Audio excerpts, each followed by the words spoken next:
Baik, selamat siang semuanya. Ya, hari ini saya Bapak Gali akan mendiskusikan bersama tentang apa yang sudah saya pelajari selama beberapa bulan ini mengikuti pendidikan guru penggerak. Hari ini kita akan berdiskusi belajar bersama tentang budaya positif. Ya, apa itu budaya positif? Mari kita akan bahas bersama ya. Oke. Jadi dalam kesempatan ini kita akan membahas beberapa poin tentang budaya positif. Yang pertama itu ada nanti disiplin positif dan nilai kebajikan. Kemudian yang kedua ada motivasi perilaku manusia. Yang ketiga ada keyakinan kelas. Kemudian ada kebutuhan dasar manusia.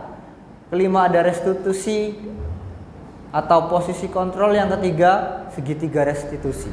Nah, ini nanti akan kita diskusikan bersama dengan tujuan satu, agar ketika kita membimbing anak, mengajar anak dalam proses pembelajaran di kelas ataupun di sekitar lingkungan sekolah, kita bisa lebih maksimal dan kita bisa mengarahkan anak menjadi lebih baik lagi.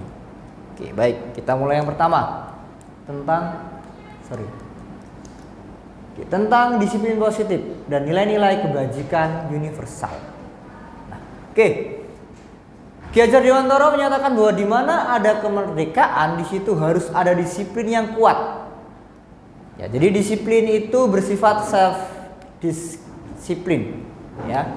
Yaitu kita sendiri yang mewajibkan dengan sekeras-kerasnya, tetapi itu sama saja, sebab jika kita tidak cakap melakukan self disiplin, kita wajiblah penguasaan lain disiplinkan diri kita, dan peraturan demikian itulah harus ada di dalam suasana yang merdeka. Jadi disiplin itu sebenarnya harus dari diri kita sendiri, ya. Walaupun memang terkadang disiplin itu memang ada faktor eksternal yang mempengaruhi. Contoh, ketika di sekolah kalian itu untuk disiplin harus apa? Murid-murid itu harus apa? Biasanya harus ada aturan yang mengatur bahwasanya anak harus disiplin. Nah, itu sebenarnya yang dikatakan di sini, ketika kita belum cukup mampu untuk mendisiplinkan diri kita, maka kita harus didisiplinkan oleh faktor yang dari luar. Dan itu harusnya suasana itu terbangun dalam suasana kebebasan. Jadi disiplin itu harusnya ya bebas menentukan diri kita untuk melakukan kedisiplinan itu. Tidak seharusnya, bukan karena kita dikekang aturan harus disiplin. Harusnya disiplin itu muncul dari diri kita sendiri. Karena itu bentuk tanggung jawab kita terhadap diri kita. Begitu teman-teman sekalian. Selanjutnya, disiplin positif adalah pendekatan untuk menentukan kodrat anak agar berdaya dalam mengontrol diri dan menguasai diri untuk memilih tindakan yang mengacu pada nilai-nilai kebajikan. Disiplin positif menjadi komponen utama dalam mewujudkan budaya positif. Ya, jadi memang di sini ada beberapa hal yang menjadi kunci, nilai-nilai kebajikan. Ya, jadi nilai-nilai kebajikan ini menjadi faktor penting dalam berhasilnya sebuah kedisiplinan seorang dalam hidup. Maka memang nilai-nilai kebajikan, ya, nilai-nilai kebajikan itu nilai-nilai yang luhur, yang baik, yang perlu dimiliki oleh setiap orang dalam kehidupan. Maka ini menjadi faktor utama agar disiplin positif itu dapat terlaksana. Oke, baik.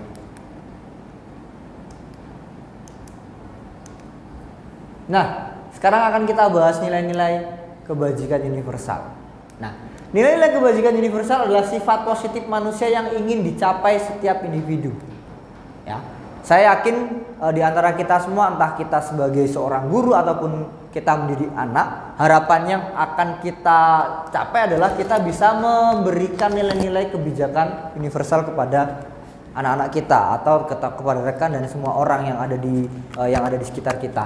Maka memang nilai-nilai ini perlu ada untuk kita bisa menjadi pribadi-pribadi yang memang punya karakter yang baik. Nah, yang pertama, setiap perilaku perbuatan memiliki suatu tujuan, ya. Akhirnya memang kebijakan-kebijakan ini memang ada karena ada tujuan. Contoh, ketika kita melakukan sesuatu punya tujuan, bahwasanya hal yang ada di sekolah kita yang akan bisa dijadikan contoh. biasanya yang terjadi adalah ketika ketika mereka melakukan sesuatu, perilaku atau tindakan atau perbuatan, ada motifnya, ada motivasinya, ada tujuannya. Ya. Contoh ketika kamu belajar dengan giat, tujuannya untuk apa? Ya, anak-anak pasti ingin nilai yang baik dan dapat prestasi. Atau mungkin guru memberikan pengajaran nilai-nilai yang baik kepada anak, tujuannya satu, agar anak punya karakter yang baik. Dan itu memang menjadi salah satu hal penting.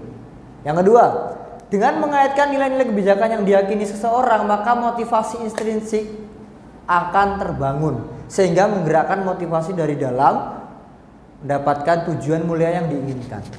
Jadi maka di sini kaitannya dengan motivasi akan dibahas lebih lanjut di selanjutnya gitu. Oke. Nah, ini teori motivasi. Perilaku yang ditunjukkan manusia pasti memiliki motivasi dan tujuan. Ketika kita melakukan sesuatu hal, pasti kita punya tujuan dan maksud. Ketika kita tidak punya tujuan dan maksud, pasti kita tidak akan melakukan apa yang akan kita lakukan itu. Karena yang ngapain kita melakukan itu? Maka ada tujuan dalam hal ini. Nah, motivasi dibagi menjadi dua, yaitu motivasi internal dan eksternal. Jadi motivasi dari dalam diri dan dari luar diri kita. Oke. Motivasi internal adalah motivasi yang diinginkan oleh seseorang dalam rangka menghargai diri dengan nilai yang diyakini. Sementara itu, motivasi eksternal diantaranya adalah keinginan yang dilakukan dalam rangka menghindari ketidaknyamanan, hukuman, atau mendapatkan imbalan penghargaan. Ya. Jadi kalau motivasi internal itu muncul dari dasar hati kita sendiri yang menjadi keyakinan bahwasanya itu adalah hal yang baik, menjadi nilai yang baik. Tapi kalau eksternal itu biasanya itu mengarah kepada kita menghindari hukuman. Kalau tidak, itu adalah untuk mendapatkan sebuah penghargaan atau imbalan. Nah, jadi kurang lebih seperti itu. Nah, dan ini sering sekali terjadi di dunia pendidikan ya, bahwasanya terutama di di peserta didik kita atau murid kita, lebih kebanyakan yang terjadi belum yang internal, tapi masih yang eksternal. Kenapa? Alasannya cuma satu, mereka takut mendapat hukuman atau merasa tidak nyaman, atau mereka menginginkan imbalan atau penghargaan. Dan ini masih sangat sering terjadi di sekolah dan dilakukan oleh banyak guru-guru ketika mengajar. Maka sebenarnya ini baik dilakukan tapi tidak efektif. Karena memang ini jatuhnya nanti akan memaksa anak untuk melakukan sesuatu, bukan menjadi motivasi internalnya, melakukan atas dasar nilai yang diyakini baik. Oke, saya lanjutkan. Nah, ini beberapa hal yang berkaitan dengan motivasi atau perilaku manusia. Yang pertama, untuk menghindari tindakan tidak nyaman atau hukuman. Apa yang terjadi apabila saya melakukannya?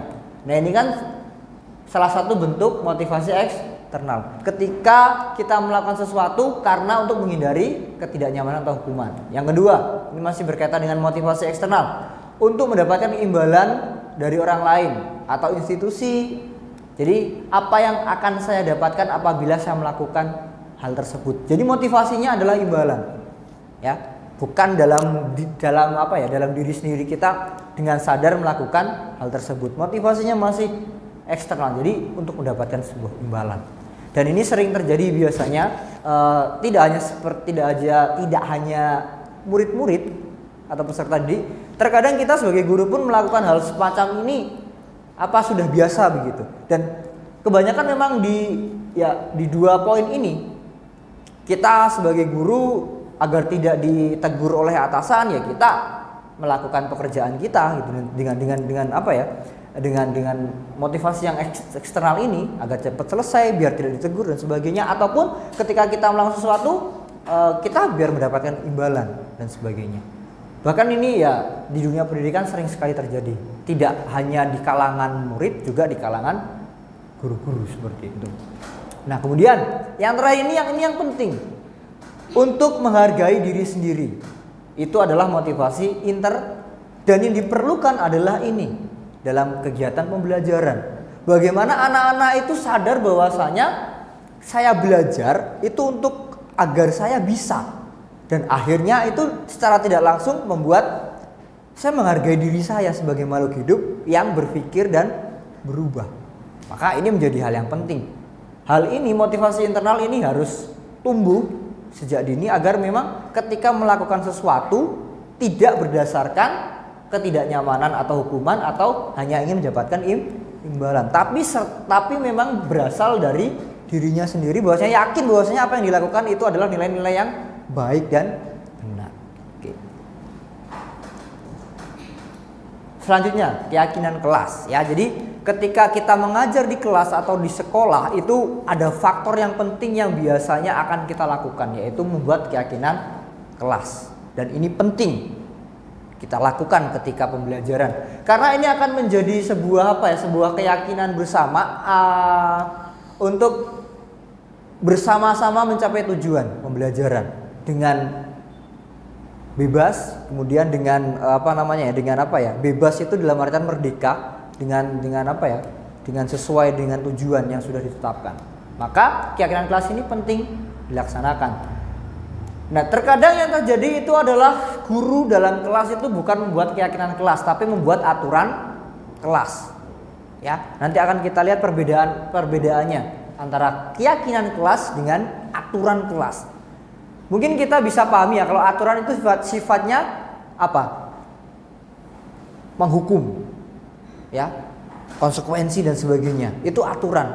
Kalau keyakinan kelas nanti bisa ada penjelasan di sini bahwa keyakinan kelas adalah nilai-nilai kebajikan yang diyakini oleh warga kelas untuk menumbuhkan motivasi internal dan budaya positif. Nah, jadi tujuannya adalah untuk menunjukkan motivasi internal. Berarti kalau aturan kelas tadi tujuannya untuk menumbuhkan apa? Motivasi eksternal. Jadi perbedaannya jelas. Kalau aturan itu memunculkan motivasi eksternal, kalau keyakinan kelas itu motivasi internal. Dan ini diyakini bersama-sama karena namanya keyakinan kelas. Nilai-nilai positif dan budaya positif di kelas. Nah, contoh untuk menyusun keyakinan kelas itu biasanya menggunakan kalimat positif. Kalimat negatif itu kan biasanya jangan mencontek. Tapi kalau kita pakai, biasanya memang keyakinan kelas ini disusun untuk atas dasar hal yang positif-positif. Karena agar membangun mindset bahwasanya ya kita itu baik gitu. Kalau kita dalam kelas itu banyak dominan yang negatif-negatif, nanti akan tercipta suasana negatif di kelas itu. Maka yang lebih dicondongkan adalah menggunakan kalimat atau kata positif. Ya, contoh di sini, jangan mencontek itu kan konotasinya negatif ya Bapak Ibu ya. Jangan mencontek itu kan negatif. Ya, maka ini terkadang memang ini sering digunakan. Tapi ketika kita membuat keyakinan kelas, itu perlu diubah menjadi ke kalimat positif. Ya, berarti menjadi bersikap jujur, harus jujur, begitu ya. Nah, ini bentuk contoh penggunaan kalimatnya ya. Nah, selanjutnya, mengapa tidak peraturan saja? Mengapa harus keyakinan kelas? Ya, mengapa kita, ini beberapa contoh ini ya, pertanyaan-pertanyaan berkaitan dengan peraturan begitu ya. Mengapa kita memiliki peraturan? Mengapa kita memiliki peraturan harus menggunakan helm bila mengendarai kendaraan roda 2? Ada yang tahu nggak kenapa Bapak Ibu? Untuk memperoleh keselamatan. Nah, itu adalah contoh tadi keyakinan kelas atau keyakinan sekolah yang bersifat positif, karena agar kita selamat. Kalau mungkin yang negatifnya apa? Agar tidak ditilang. Bener nggak? Nah, itu kan berarti kalau agar kita tidak ditilang itu muncul dari motivasi apa? Eksternal, betul. Ya Bapak Ibu. Kalau alasannya tadi seperti yang disampaikan Mem Rosa, agar apa Mem? Agar kita selamat. Berarti itu motivasi apa bentuknya? Internal. Ya, positif dari diri kita, bahwasanya kita sadar bahwasanya yang kita yakini itu baik dilakukan. Nah, begitu. Yang kedua, mengapa kita memiliki peraturan 3M ketika pandemi kemarin ya? Menggunakan masker, mencuci tangan, dan menjaga jarak. Sama seperti yang poin 1. Kalau kita lebih motivasi kita tadi yang kita tonjolkan motivasi internal, ya kita akan beranggapan bahwasanya hal ini agar kita tidak terjangkit COVID dan sebagainya. Tapi kalau negatifnya kan ya seperti tadi yang di poin 1 gitu ya. Terus yang ketiga, mengapa kita memiliki peraturan harus datang tepat waktu pada saat mengikuti pelatihan? Atau mungkin saya ubah ketika aturan sekolah. Ya, mengapa kita harus datang tepat waktu ketika di sekolah? Ya, kalau kita motivasinya internal, ya itu melatih kedisiplinan. Kalau motivasi kita eksternal, jelas agar kita tidak dihukum, nggak disuruh push up sama Romo gitu. Nah, maka ini penting untuk kita ketahui bahwasanya ketika hal tersebut itu muncul dari dalam diri kita, itu akan menjadi sebuah hal yang positif. Dan itu akan kita dengan sadar dengan sendirinya untuk melakukan hal baik tersebut. Oke. Nah, untuk mendukung motivasi intrinsik, kembali ke nilai-nilai keyakinan lebih menggerakkan seorang dibandingkan mengikuti serangkaian peraturan. Maka memang peraturan itu memang terkadang dianggap penting, tapi ketika peraturan itu memang akhirnya bersifat menghukum, dan itu yang sebenarnya tidak efektif, gitu ya. Nah, ini ada beberapa perbandingan berkaitan dengan peraturan dan keyakinan kelas. Yang pertama, selalu mengembalikan buku ke tempatnya. Ya, ini kan kalau peraturan itu kan seperti ini ya, model-model kalimatnya. Tapi kalau keyakinan kelasnya menjadi, jadi di sini kalau kita lihat di sini kalimat apa ya, bentuknya kalimat perintah begitu ya, atau kalimat himbauan. Tapi kalau dalam keyakinan kelas itu menjadi sebuah kalimat atau kata-kata nilai. Ya, perbedaannya seperti itu, kata-kata nilai. Jadi perbedaannya sangat jelas. Nah, dilarang mengganggu orang lain. Itu kan kalimat perintah biasanya ya, aturan dan sebagainya. Tapi kalau untuk keyakinan kelas itu diubah menjadi menghormati orang. Positif semua di sini negatif semua pasti. Mengganggu, itu kan ya. Kemudian harus hadir dan sebagainya, dilarang menggunakan kekerasan dan sebagainya. Maka di sini memang peraturan lebih condong seperti ini kalimat-kalimatnya. Tapi kalau keyakinan kelas itu lebih kepada nilai-nilai dan hal-hal yang bersifat positif. Jangan berlari di kelas atau koridor. Ya itu kan berarti kalau keyakinan kelasnya keselamatan dan keamanan, gitu ya. Jadi kurang lebih perbedaannya seperti ini. Yang di satu sisi memang aturan itu akan ya menimbulkan hukuman dan sebagainya. Di satu sisi di sini nilai-nilai yang memang harus diyakini bersama itu perlu dilakukan. Nah, maka saya ambil contoh. Dilarang melakukan kekerasan. Ya. Ketika kita meyakini keyakinan kelas itu merupakan bentuk keselamatan atau menghormati orang, dengan sendirinya pasti kita tidak akan melakukan kekerasan. Karena apa? Karena kita meyakini bahwasanya hal-hal semacam itu tidak sesuai dengan keyakinan yang ada. Dan ini yang penting. Maka terkadang ini menjadi hal yang perlu dimiliki semua orang agar memang budaya tadi kita bahas di awal, budaya positif itu terus dipegang dan dipraktekkan di manapun kita berada. Tidak hanya dalam lingkungan sekolah gitu.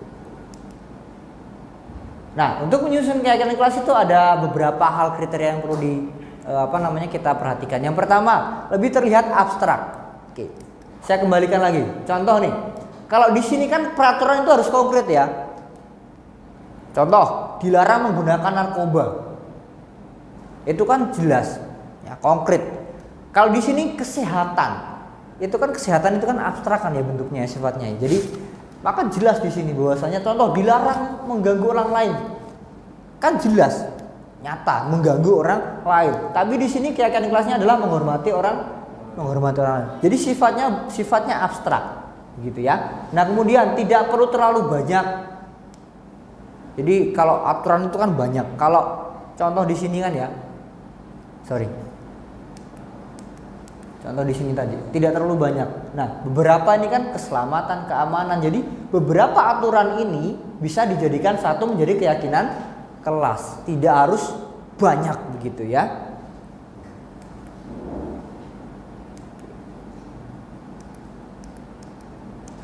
Nah, kemudian yang selanjutnya adalah berupaya berupa pernyataan universal, ya. Jadi sifatnya umum, tidak spesifik. Yang kedua, disesuaikan dengan kondisi kelas dan sekolah. Jadi di sini sesuai dengan kultur yang ada di sekolah tersebut. Contoh kalau di tempat kita ya sesuai dengan budaya yang ada di sekolah kita. Jadi tidak bisa dipisahkan dengan konteks budaya lokal, aturan-aturan yang ada. Contoh kalau di tempat kita itu kan harus wajib masuk jam 7.00. Nah, itu kan tidak bisa diterapkan di Indonesia bagian timur. Itu kan sudah siang sekali itu ya. Maka konteks lokal atau budaya lokal, kultur lokal harus disesuaikan untuk menyusun keyakinan kelas. Yang kelima, kata-katanya harus bersifat positif seperti tadi yang sudah saya sampaikan di depan ya, teman-teman sekalian. Yang selanjutnya, semua warga kelas dilibatkan membuat keyakinan kelas. Dan ini yang penting. Ya. Ini yang penting. Semua harus dilibatkan. Karena namanya keyakinan kelas. Semua itu harus mempunyai keyakinan yang sama, tidak boleh berbeda-beda. Namanya juga keyakinan kelas. Dan ini yang penting. Maka semua harus terlibat untuk proses pembuatan atau menyusun keyakinan kelas. Oke, begitu. Nah, kita akan bahas selanjutnya berkaitan dengan penghargaan dan hukuman. Ya, mungkin ketika kita ngajar di kelas kita pernah melakukan hal semacam ini. Benar ya Bapak Ibu ya? Mungkin kebanyakan yang kita lakukan adalah menghukum. Memberikan penghargaan jarang kayaknya ya kita ya. Lebih banyak, "Oh, kamu itu salah, kamu itu nggak tepat waktu, harus gini." Persis seperti itu biasanya. Kebanyakan menghukum, dan saya sendiri menyadari bahwasanya lebih dominan yang saya lakukan adalah menghukum daripada memberikan penghargaan. Karena guru itu biasanya paling pintar mencari kesalahan siswa begitu ya. Dan itu yang pasti saya kira semua sepakat. Nah, kita hari ini akan selanjutnya membahas tentang hukum dan aturan hukuman dan penghargaan. Nah, oke. Jadi ini salah satu bentuk yang akan kita bahas, dihukum oleh penghargaan. Maksudnya adalah penghargaan itu terkadang bisa menjadi sebuah hukuman ya kepada kita karena sebab-sebab seperti di bawah ini. Ketika kita memberikan penghargaan itu kan biasanya tujuannya adalah untuk meningkatkan motivasi anak dalam belajar. Nah, terkadang ketika memberikan penghargaan itu malah menjadi hukuman bagi mereka. Karena apa? Yang pertama, penghargaan itu menurunkan kualitas. Ya. Jadi ketika anak diberikan contoh, ketika ulangan diberikan penghargaan, motivasinya adalah hanya untuk tadi mendapatkan penghargaan, dan itu akan menurunkan kualitas seorang anak. Kenapa menurunkan kualitas? Ya karena mereka akan tujuannya cuma satu. Bagaimana caranya mendapatkan penghargaan? Entah dia dapat dari mana, begitu jawabannya tujuannya satu, agar mendapatkan penghargaan. Kalau tidak dapat penghargaan, ya mereka motivasi belajarnya akan hilang atau menurun. Yang kedua, penghargaan mematikan kreativitas. Sama halnya dengan yang pertama, ketika kita motivasinya untuk hal sesuatu adalah penghargaan, kita akan mandek ke kreativitasnya karena ya kita hanya terfokus ketika kita melakukan sesuatu hanya ingin mendapatkan sebuah penghargaan. Kita tidak bisa mengeksplorasi apa yang ada dalam diri kita untuk lebih berkembang. Maka ini menjadi salah satu hal yang penghargaan terkadang dipandang bagus untuk meningkatkan motivasi belajar, tapi malah sebaliknya bisa menjadi sebuah hukuman. Yang kedua, penghargaan akan mengurangi motivasi intrinsik. Ini pasti, karena tujuannya akhirnya tidak lagi motivasi intrinsik, tapi motivasi ekstrinsik atau eksternal. Maka penghargaan ini memang sangat punya pengaruh yang lumayan ketika kita berlakukan kepada anak ketika mengajar di kelas. Nah, ini yang terjadi, maka penghargaan itu memang terkadang dipandang bagus tapi ternyata tidak efektif dalam pengaplikasiannya. Maka yang terjadi ya seperti tadi, akan membuat kualitas menurun, mematikan kreativitas, serta motivasi yang terbangun bukan motivasi internal tetapi motivasi eksternal Bapak Ibu. Kurang lebih seperti itu. Maka Boleh kita menggunakan penghargaan ketika ketika ada anak yang berprestasi, tapi kiranya penghargaan ini memang akhirnya tujuannya untuk ya jelas agar kita arahkan ke hal-hal yang positif. Jangan akhirnya ini menjadi sebuah sebuah hukuman bagi mereka dan mereka akan merasa bahwasanya kalau tidak ada penghargaan mereka tidak mau melakukan hal-hal tersebut, gitu ya. Oke, selanjutnya, nah ini contoh dari apresiasi, ya. Yang pertama, pembuka. Ini contohnya ya, contoh-contohnya. Kemarin saya perhatikan, ini kan bentuk, kemudian nilai kebijakannya rasa empati, ya. Kemudian situasinya pada saat menolong murid atau, nah, jadi kalimat-kalimat pembuka biasanya dimulai dengan kemarin saya perhatikan. Biasanya ketika di kelas ada anak-anak yang mungkin ada bermasalah, kita biasanya seperti ini. Kemarin saya perhatikan kamu kok murung dan sebagainya begitu ya. Atau kemarin saya perhatikan kamu kok kelihatan bahagia sekali, kenapa dan sebagainya. Nah, ini merupakan bentuk-bentuk apresiasi kebajikan. Yang kedua, saya menghargai. Nah, ini bentuk kebijakan kepedulian. Kemudian biasanya ini terjadi ketika membantu saat anak-anak membantu teman-temannya mengerjakan tugas atau hal yang lainnya.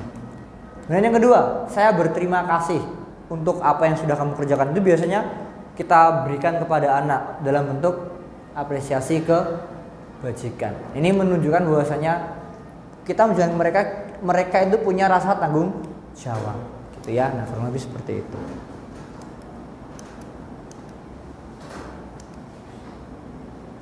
Nah, ini perbedaan antara hukuman dan konsekuensi. Ya. Yang pertama, hukuman itu biasanya sesuatu yang sesuatu yang menyakitkan dan harus terjadi. Benar nggak? Mungkin kalau kita sebagai guru merasa bahwasanya hukuman itu perlu ya dilakukan ya untuk anak jerah dan sebagainya. Tapi hukuman itu rupanya bagi anak-anak itu menyakitkan. Itu ya. Mungkin kita pernah jadi murid juga ya di sekolah ya. Pasti kita juga pernah merasakan ketika kita dihukum pasti ada rasa jengkel. Bener nggak Bapak Ibu sekalian ketika dulu jadi murid? Jengkel gitu dan sebagainya. Nah, tapi konsekuensi itu sifatnya sesuatu yang harus terjadi juga. Sama gitu dua-duanya, konsekuensi dan hukuman. Yang kedua, membuat anak sakit fisik maupun hati jangka waktu yang lama.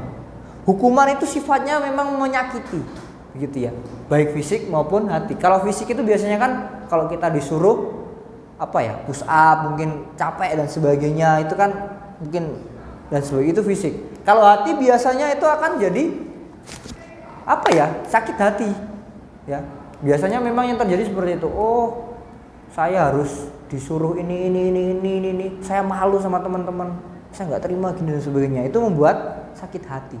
Dan ini ketika sudah terjadi sakit hati, ini akan membekas dalam jangka waktu yang lama. Karena ketika kita sudah menerapkan hukuman dan membuat anak sakit hati, itu akan membuat anak akan tidak suka dengan kita sebagai seorang guru. Dan ini berbahaya sekali ketika proses pembelajaran di kelas. Kalau anaknya sudah sakit hati dan tidak suka dengan kita, otomatis dalam belajar juga, dalam pelajaran juga tidak akan semangat, tidak akan suka. Dan ini berbahaya untuk perkembangan akademik anak-anak seperti ini. Nah, bedanya kalau dengan konsekuensi, membuat anak merasa tidak nyaman dalam jangka waktu yang pendek. Konsekuensi itu kan biasanya kan sudah disadari ya bahwasanya kalau kamu telat, kamu tidak boleh masuk kelas. Kalau kamu kalau kamu merusakkan fasilitas sekolah, kamu harus mengganti. Itu kan konsekuensi, gitu ya. Nah, selanjutnya akan membenci kedisiplinan. Ketika anak dihukum, mereka akan benci tentang kedisiplinan. Buat apa sih disiplin dan sebagainya? Mereka akan merasa disiplin itu hal yang tidak penting lagi, ya. Di sini anak akan menghargai disiplin karena mereka sadar ketika melakukan sesuatu kesalahan, Mereka tahu konsekuensinya. Nah, hukuman itu bersifat paksaan. Suka nggak suka kamu harus melakukan. Kalau kamu mendapatkan hukuman, nah, maka bersifat paksaan. Tidak ada toleransi di sini, tidak ada negosiasi. Maka kita sebagai guru biasanya sering juga melakukan ini. Oh, kamu tidak mengerjakan PR, ya udah, kamu tidak usah masuk kelas saya. Maka ini yang sering terjadi. Yang kalau konsekuensi itu biasanya sifatnya stimulus atau tangan. Ya. Di situ ada ketika ada kesalahan, kamu tahu kan kesalahanmu ini, berarti kalau kamu tahu kesalahanmu ini kamu harus melakukan apa? Selanjutnya, konsep diri yang buruk. Maka hal hukuman ketika ya kita bisa melihat ya, kita sebagai guru biasanya di kelas itu sering mengamati atau di sekolah sering mengamati ketika anak-anak itu sering melakukan hukuman, mereka akan terbentuk konsep diri yang buruk. Ya. Maka kalau kita perhatikan di sekolah, Bapak Ibu, yang telat biasanya siapa? Ya anak itu aja. Ya, yang bolos siapa? Anak-anak itu saja. Yang tidur di kelas siapa? Anak-anak itu saja. Karena akhirnya dengan hukuman-hukuman semacam ini mereka tidak punya konsep diri yang baik untuk memperbaiki. Karena mereka hanya dihukum dan dihukum. Tapi mereka tidak diberitahu bahwasanya ketika dihukum itu kamu harus berbuat apa setelahnya. Ya, mereka hanya dihukum. Ya. Dan berbedanya adalah ketika mereka tahu konsekuensinya atas hukuman, mereka bisa membuat atau membentuk konsep diri yang lebih baik ketika kita menerapkan konsekuensi. Kalau kita menerapkan hukuman, ya tadi mereka tidak akan bisa belajar dari apa yang mereka lakukan. Selanjutnya, anak belajar untuk menyembunyikan kesalahan. Nah, ini yang berbahaya. Ya, mungkin kita sering menemukan hal semacam ini. Ketika tahu hukumannya ini, mereka akan melakukan segala cara agar mereka tidak kesalahannya tidak dilihat guru. Begitu. Contoh, akhirnya kenapa kamu kok tidak mengerjakan PR? Menutupi kesalahannya. Oh, semalam saya tidurnya larut malam, Bu. Dan sebagainya. Kenapa tidur larut malam? Akhirnya akan terus seperti itu. Bagaimana caranya menyembunyikan kesalahan agar mereka terhindar dari hukuman, dan itu biasanya sering terjadi. Nah, ini yang sebenarnya sangat berbahaya ketika memang dampak dari hukuman itu, ya. Anak akan menjadi tidak jujur. Nah, ini yang terjadi. Maka ketika ini terjadi perbedaannya dengan konsekuensi, anak belajar untuk mematuhi peraturan karena mereka tahu konsekuensi yang dilakukannya. Maka di sini konsekuensi itu memang lebih baik begitu ya daripada hukuman. Kemudian yang terakhir, marah, rasa bersalah, dipermalukan, merasa tidak dihargai. Nah, hal ini yang akhirnya menjadi puncaknya. Mereka merasa tidak dihargai. Nah, kemudian di sini ya konsekuensinya adalah kehilangan hak, dibuat tidak nyaman, diasingkan untuk sementara. Dan maka hal semacam ini yang harusnya perlu kita rubah. Ya, ketika akhirnya tadi kita sudah belajar motivasi internal. Bahwasanya ketika kita melakukan sesuatu itu ya bukan untuk hanya menghindari hukuman, tapi memang itu diyakini sebagai nilai-nilai kebajikan ini universal gitu. Nah, mari kita bersama-sama sekarang melihat mana yang hukuman, mana yang konsekuensi. Oke, kita mulai dari yang pertama, Bapak Ibu. Mencatat 100 kali di dalam buku kalimat saya tidak akan terlambat lagi karena terlambat sekolah. Yuk, ini hukuman atau konsekuensi? Coba kita lihat ya. Kenapa kok hukuman? Ada yang bisa memberikan argumennya? Karena tidak ada hubungan antara membaca dan menulis sesuatu dalam buku. Oke, terima kasih Miss Yohana. Ada yang lain?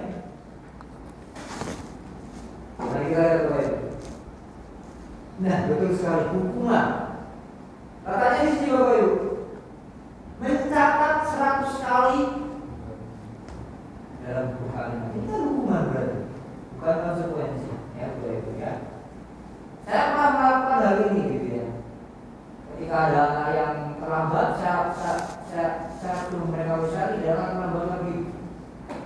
Misalnya berapa kalimat gitu, saya lupa. Memang ini hukuman. Jadi memang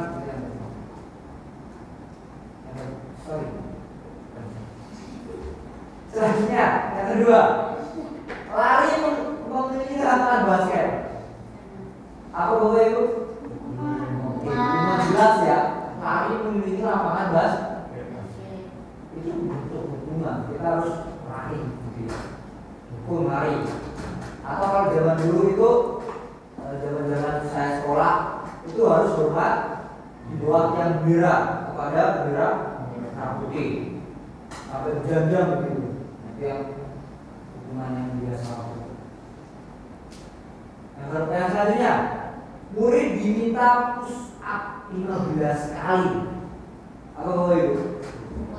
Jelas ini hukuman. Itu ya. Push up namanya. Ini sifatnya fisik. Ini semua sifatnya fisik ya. Selanjutnya, menggantikan kertas tugas teman yang tercoret. Apa? Oke, baik. Kenapa kok konsekuensi? Kenapa? Alasannya apa? Ada unsur tanggung jawabnya. Oke, baik Pak Abdi. Karena ada unsur tanggung jawabnya di sini ya. Jadi betul sekali ini adalah konsekuensi. Karena dia melakukan sesuatu hal dan dia sadar apa yang harus dia lakukan untuk memperbaiki kesalahannya. Selanjutnya, membersihkan tumpahan air di meja tulis karena tidak tersenggol. Sudah jelas ya Bapak Ibu, berarti ini apa? Konsekuensi. Polanya sama dengan di kertas tugas. Nah nih, murid disuruh untuk mengenakan sepatu seharian, disuruh untuk mengenakan sepatu seharian di sekolah karena tidak mengenakan sepatu mungkin ya. Karena tidak menggunakan sepatu hitam. Ini apa Bapak Ibu? Hukuman jelas. Jadi ini kurang lebih seperti di sekolah kita ya. Sekolah kita itu kan juga kalau tidak sepatunya sesuai dengan apa?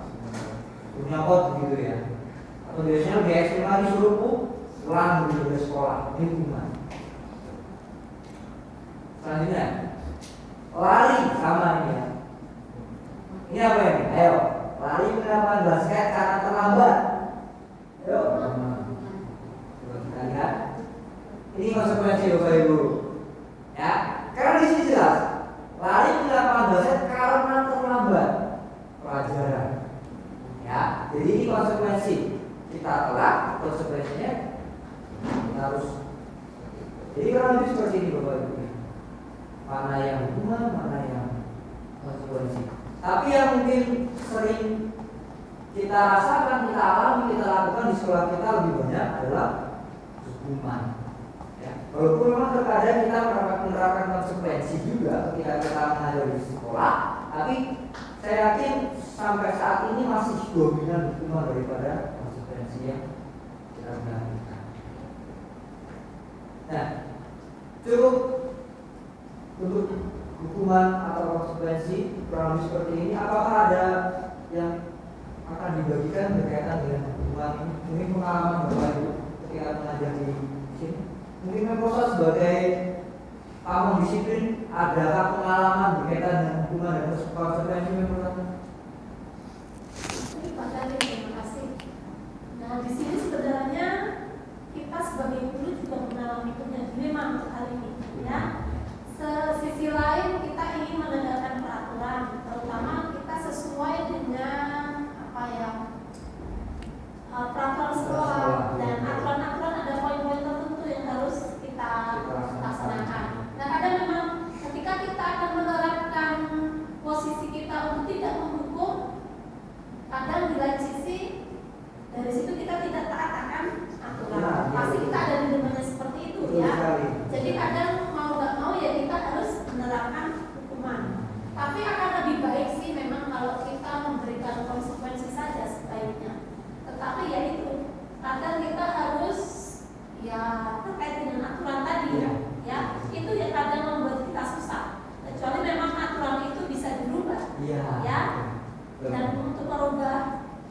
aturan kan proses, itu iya.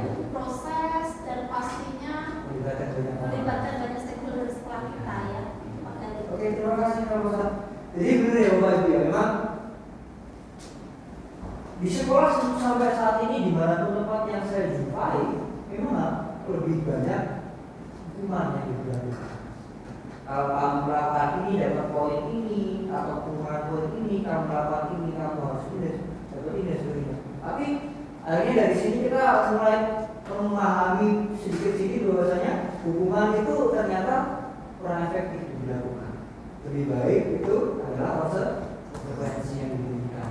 Dan nanti pun konsekuensi ini ya masih ada efek negatifnya kalau kita lihat yang tadi Bapak Ibu ya. Nah, nanti yang lebih tepat lagi nanti akan kita bahas selanjutnya apa yang perlu dilakukan agar memang budaya positif ini bisa berjalan dengan baik. Nah selanjutnya, nah kenapa akhirnya hal semacam tadi terjadi? Ya karena ada poin ini kebutuhan dasar manusia. Jadi pada prinsipnya manusia itu ada 5 jenis kebutuhan dasar. Yang pertama itu adalah kebutuhan bertahan hidup, yang kedua kebutuhan untuk kasih sayang dan rasa memiliki, ketiga adalah kebutuhan akan kebebasan, dan kemudian selanjutnya kebutuhan akan kesenangan, dan terakhir adalah kebutuhan akan penguasaan. Nah, jadi penjelasannya kita bisa simak video berikut ini.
selanjutnya Bapak Ibu berkaitan dengan materi video yang tadi.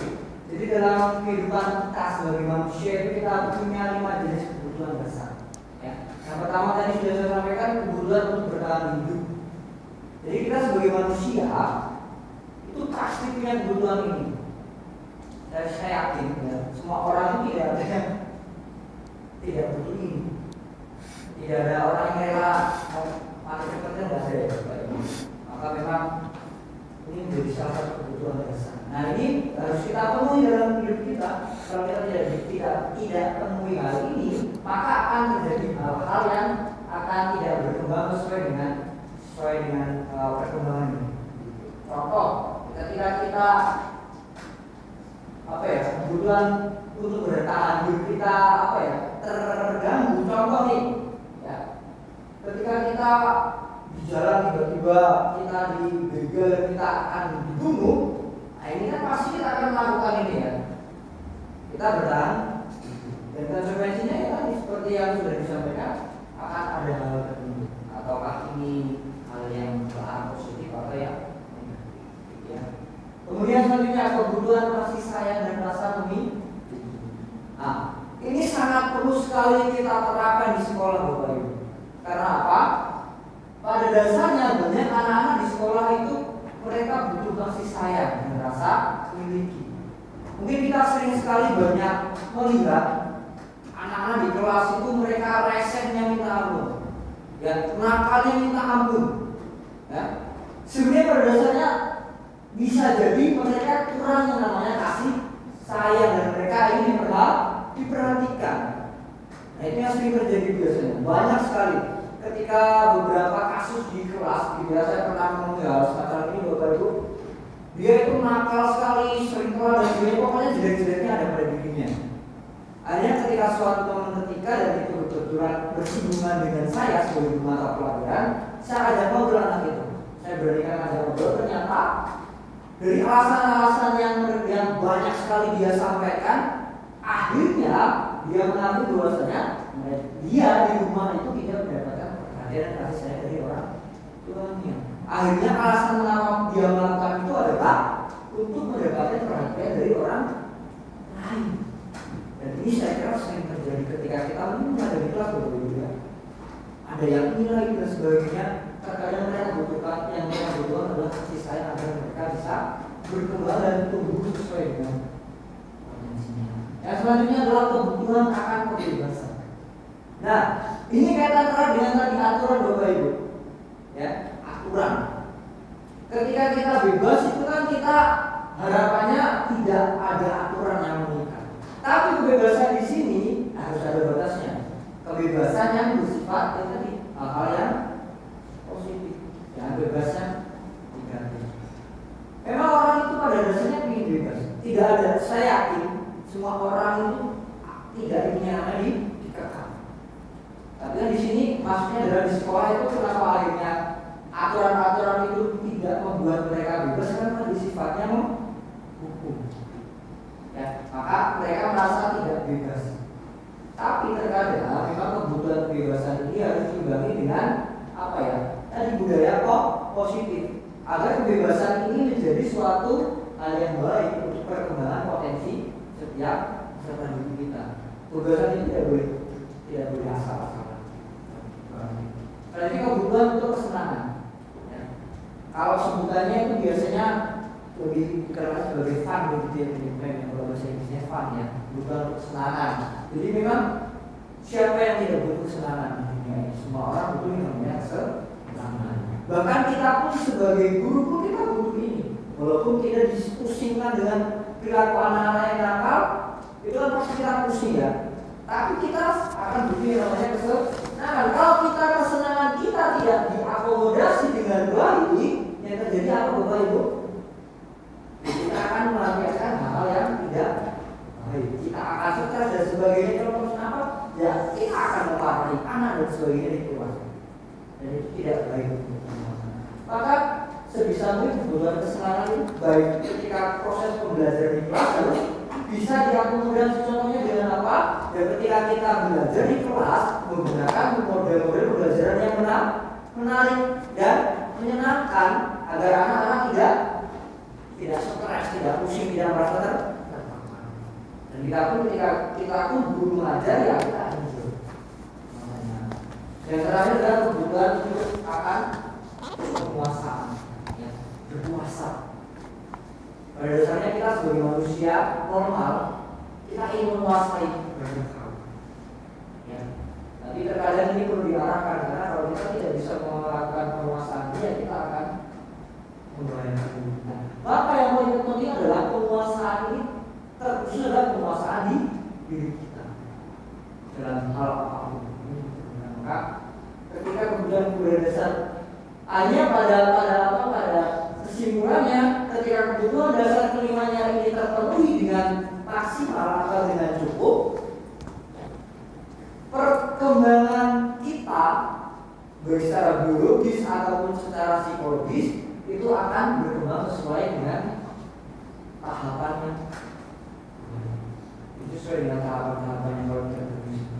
Kalau tidak, pasti akan ada beberapa penyimpangan yang terjadi. Entah itu berkaitan dengan sikap atau karakter ataupun berkaitan dengan kesehatan, berkaitan dengan ketahanan hidup.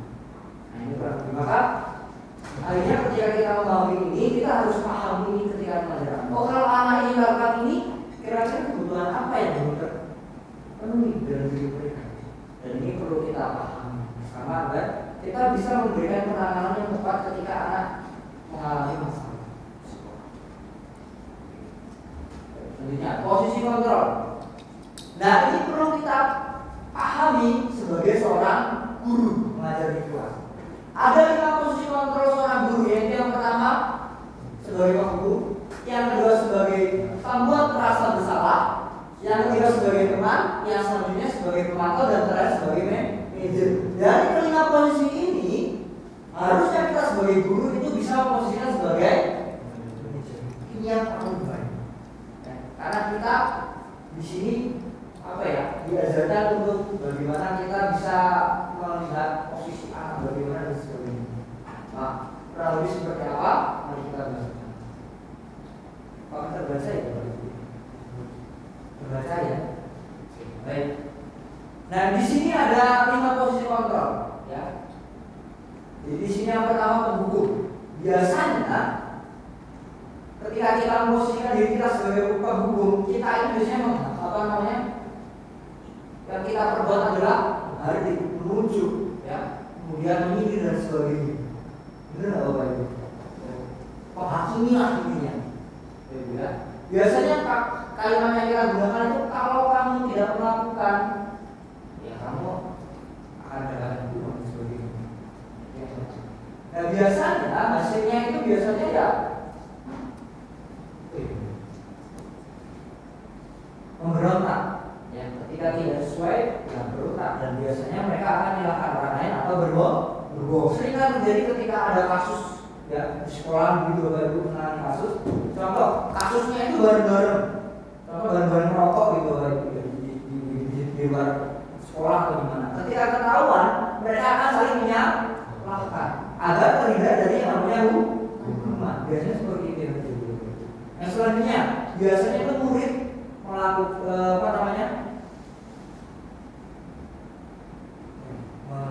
meletakkan guru di luar dunia kualitas. Yang selanjutnya biasanya anak itu akan biarkan saja tanggapannya. Biasanya nanti juga marah-marahnya juga selesai. Yang kedua, pembuat merasa bersalah. Nah, pembuat merasa bersalah ini biasanya akan memainkan psikologis anak agar anak itu bisa saya bersalah. Biasanya di kakak-kakak itu yang berbuat adalah mereka ceramah. Oh, kamu itu gini, kamu itu gini. Dan biasanya mereka katakan seharusnya kamu jangan seperti itu.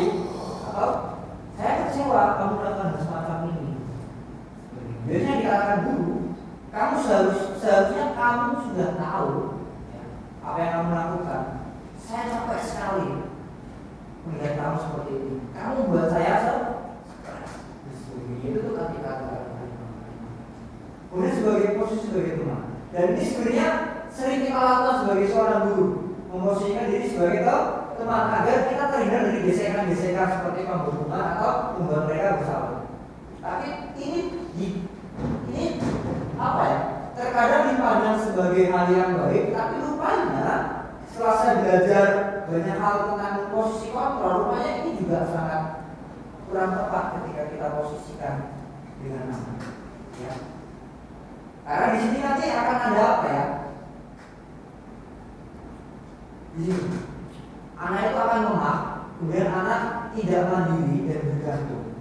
Nah ini yang akhirnya kurang pas. Yang selanjutnya pemantau. Nah kalau pemantau itu biasanya ya kaitannya dengan data dan fakta. Kamu tahu aturannya apa?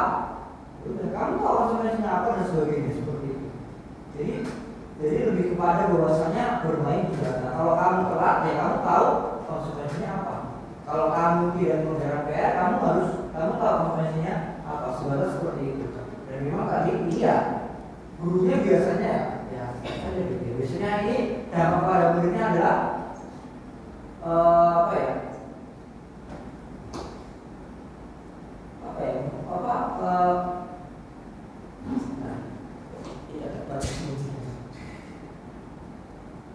menyesuaikan diri bila tidak diawasi. Jadi bisa menyesuaikan begitu dengan peraturan yang ada dan sebagainya bila itu berkaitan. Nah kemudian selanjutnya adalah manajer ini yang harusnya kita posisinya itu di sini sebagai seorang guru, yaitu manajer. Biasanya kita mengajukan pertanyaan ya, yang tujuannya itu untuk membangun mengkonstruksi bahwasanya apa yang mereka kerjakan itu salah dan kemudian dia itu melanggar keyakinan tertentu dan akhirnya dia sadar bahwasanya yang dia lakukan salah, dia harus memperbaiki dengan caranya, bukan atas masukan orang lain. Ya. Maka itu yang perlu dikerjakan. Maka di sini sifatnya mengevaluasi biar anak itu tahu bagaimana cara memperbaiki diri dan biasanya yang ditanyakan yang lebih ya kira-kira yang melakukan itu salah atau tidak, apa yang kamu melanggar kira-kira di sini. Setelah kamu menyadari kesalahanmu, apa yang akan kamu perbaiki untuk menembus kesalahan sebelumnya, kurang lebih seperti itu. Nah, mari kita diskusi bersama berkaitan dengan posisi kontrol. Kira-kira pernyataan ini posisinya di mana? Dari yang pertama Bapak Ibu, saya kecewa sekali denganmu. Kira-kira ini apa? Posisi kontrol apa? Sebagai apa? Saya kecewa. Temankah, manajerkah dan sebagainya, atau pemantau dan sebagainya. Oke, beragam ya Bapak Ibu. Ini karena saya munculkannya jawabannya sekaligus kita nanti. Tadi berbeda-berbeda ya. Yang selanjutnya, kamu tidak pernah benar melakukannya. Kalimatnya jelas ini, tidak pernah benar. Hukum ya, sepakat semua ya. Yang kedua, ayolah lakukan demi ibu dan bapak. Kalimatnya jelas ini, teman ya. Selanjutnya, apa kamu mau mendapatkan stiker bintang hari ini? Ayo, tadi berkaitan dengan ini apa?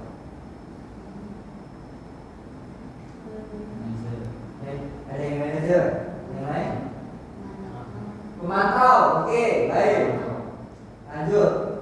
Bagaimana kamu bisa menyelesaikan masalah ini? Oke, jelasin ya kalimatnya ya. Konstruktif. Yang selanjutnya, kamu selalu yang paling terakhir. Jelas sekali kalimatnya. Apa itu? Jadi, mari kita lihat bersama-sama. Nah, yang pertama, saya kecewa. Ini pasti posisi kita sebagai pembuat orang merasa bersalah. Nah, saya kecewa sekali ya, dengan kalimat kecewa ini. Ada apa? Selanjutnya, kamu tidak pernah jelas ini berarti kalimat memposisikan sebagai seorang penghukum. Ayolah lakukan demi bapak atau ibu, ini teman. Selanjutnya, nah ini tadi benar ya, Bapak Ibu ya, berkaitan dengan pemantau. Kemudian yang selanjutnya jelas, ini kan kalimatnya sebagai seorang manajer dan yang terakhir, kamu selalu paling terakhir ini paham. Rupanya sudah mulai memahami ya posisi kontrol ya Bapak Ibu ya. Kalau melakukan ini apa posisinya dan sebagainya ya. Maka ini menjadi penting agar kita ke depan ketika mengajar harapannya kita harus di posisi apa Bapak Ibu? Manajer, bukan sebagai pembuat peran masa bersama. Ini sebenarnya perlu dilakukan. Tapi lebih baik lagi kita memposisikan diri kita sebagai seorang manajer. Nah, yang terakhir Bapak Ibu, materi kita tentang segitiga restitusi. Nah, jadi segitiga restitusi itu apa? Segitiga restitusi adalah proses menciptakan kondisi bagi murid untuk memperbaiki kesalahan mereka sehingga mereka bisa kembali pada kelompok mereka dengan karakter yang lebih kuat. Restitusi juga merupakan proses kolaboratif yang mengajarkan murid untuk mencari solusi untuk masalah mereka dan membantu murid berpikir tentang orang seperti apa yang mereka inginkan. Ya, jadi di sini adalah dia menciptakan kondisi murid itu agar bisa memperbaiki kesalahannya atas atas kemauan mereka, atas inisiatif mereka. Dan biasanya ini dipandu secara kolaboratif oleh guru.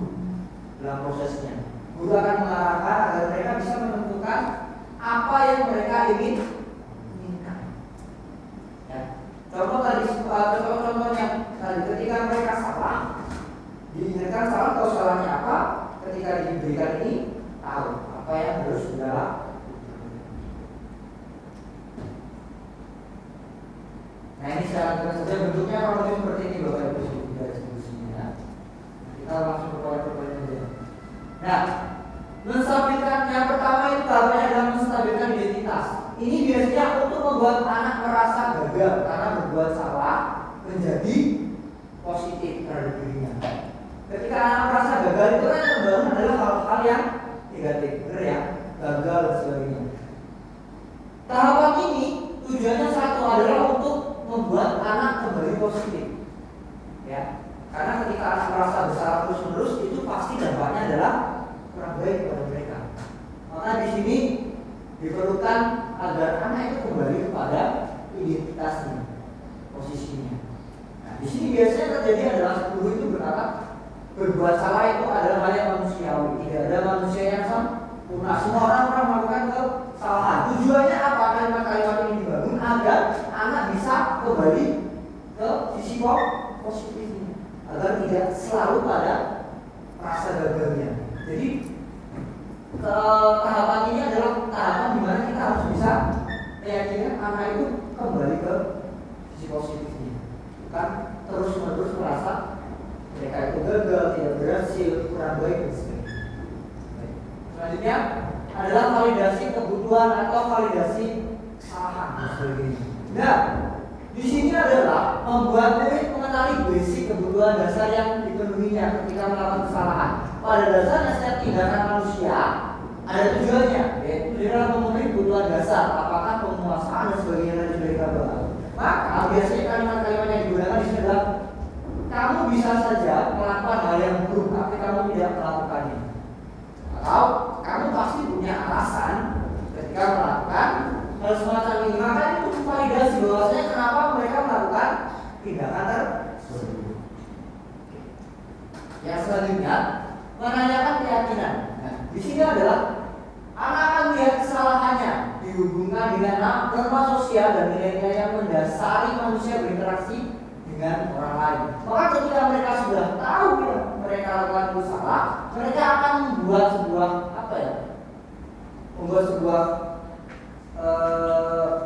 kesepakatan gitu seperti hanya mereka tahu salah, kemudian mereka tahu hal itu dilanggar, itu adalah nilai kebaikan, maka biasanya mereka akan membuat semacam perbaikan atas apa yang sudah mereka lakukan. Biasanya di sini guru itu berkata, apakah nilai yang kita percaya di kelas? Apakah nilai yang kita percaya di kelas?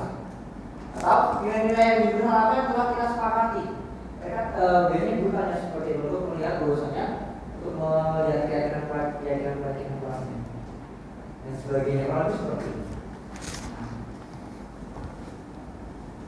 Nah, ini contoh kasih nyata yang saya lakukan Bapak Ibu ketika melakukan praktek segitiga restitusi untuk bisa di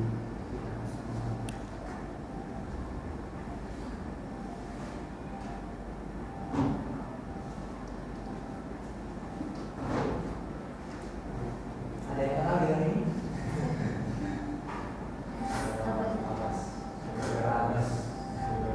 Ini kita yang paling spesial.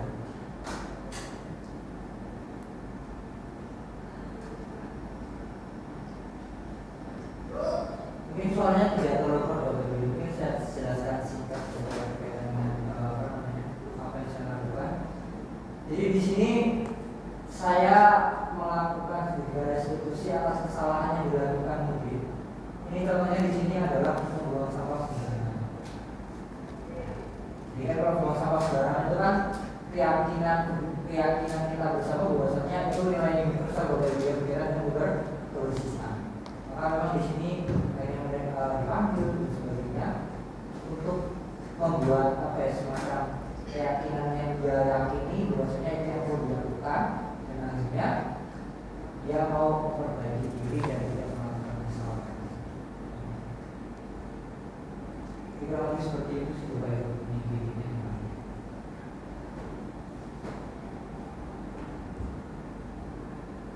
Saya kira bisa seperti upayanya. Nah, jadi kurang lebih itu tadi Bapak Ibu segitiga restitusi yang sudah saya terapkan di sekolah sebagai contoh. Mungkin selama ini kita sudah melakukan ya dalam kegiatan belajar mengajar, namun mungkin kita baru dalam tahapan tertentu, belum sampai kepada tahapan terakhir yang terakhir ya. Gitu. Maka harapannya ke depan setelah kita mempelajari budaya positif yang sudah saya jabarkan dan diskusikan kita bersama, harapannya apa yang tadi sudah kita pahami bersama tadi kita bisa terapkan di sekolah kita dan kita bisa menciptakan budaya pendidikan yang baik, budaya positif yang memang tujuannya satu, agar tujuan pendidikan kita tercapai.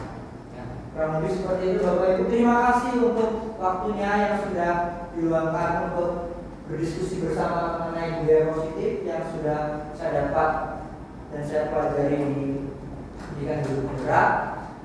Saya berterima kasih banyak atas sediaannya. Dan terakhir saya mohon maaf bila ada salah-salah kata. Kemudian saya akhiri, selamat siang semuanya.